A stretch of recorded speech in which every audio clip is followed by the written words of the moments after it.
Airstrikes by the Nigerian Air Force aircraft have killed 3 terrorist commanders and 30 others in Borno State. In a statement by the Air Force spokesperson, Air Vice Marshall Edward Gabkwet, the terrorist kingpins were killed at the hideouts of Islamic State, West Africa province within Kolleram village along the shores of Lake Chad. Air Vice Marshall Gabkwet said the airstrikes also destroyed many terrorist vehicles, motorcycles and logistical assets. Intelligence gathered after the airstrike further indicated that the area bombardment effectively wiped out a key facility which served as a hub for the terrorists' food processing activities.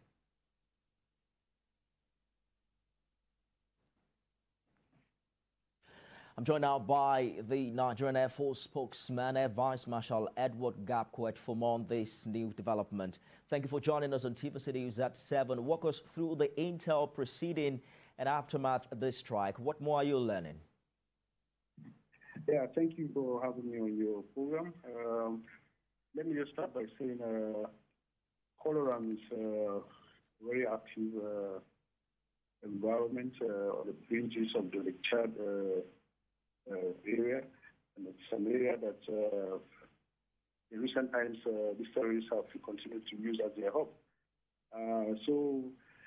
Because they have also destroyed the communication systems in that particular area, as well as electricity supplies, they need to continually ensure that we cover that area in terms of surveillance became very, very important. It was through that process that it was discovered that indeed they have converted that particular area into a hub. And of course, you know, the Lake Chad area is also a very, very convenient area for them because most of their arms tend to be coming through the country from that area. So having established that this area has become very, very comfortable for them, they need to strike became very, very imperative. And of course, that was when it became necessary to strike. After the strike, we needed to take our time to verify and ensure that our targets were actually affected. So that's why it took us about 3-4 days to confirm. And the feedback we got became very, very positive. And we were informed that 3 major kingpins, Ali Dawood, Bakura from Niger, and Malam Mari were among the over 30 terrorists that were killed. This is an ongoing operation, not just in the northeast, but extends to the northwest and other parts of the country. And it's something that we are taking very, very seriously to heart. And we want to also commend Nigerians for believing in us and for continuing to share intel with us, believing that with time we should be able to get to the bottom of this situation and ensure our people feel safe in their own environment again. How strategic have these 3 terrorist commanders been, particularly in the insecurity challenges experienced in that part of the country? Sorry, I didn't get you, please. I'm asking about how critical these 3 commanders that were killed were to the insecurity in that area. Critical. The moment you decapitate leadership of a terrorist organization, whether they like it or not, it's a huge blow.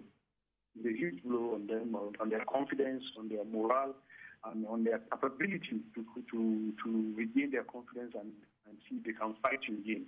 And these 3 key kingpins of recent have become their major source of strategy.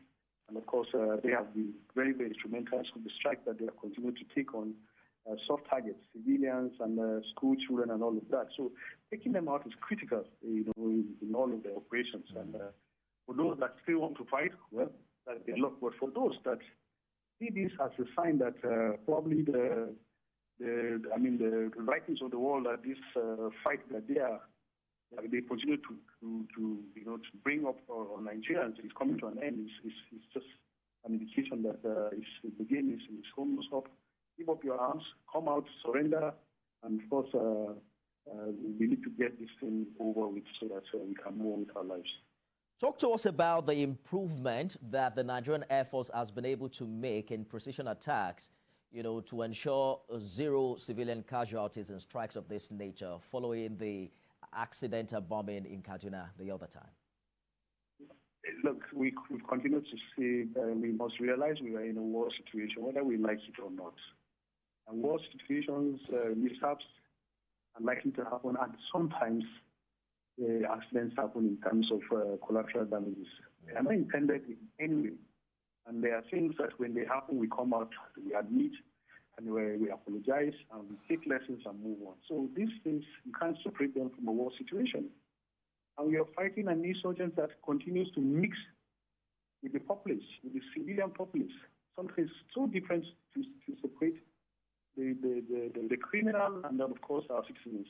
But we continue to modify operations. We continue to go through past operations, take lessons, and ensure that safety measures are put in place that will continue to separate our civilian counterparts and, of course, the criminals. So these are not intended situations, but we are improving on all of that, and we believe that Nigerians will continue to support us on that.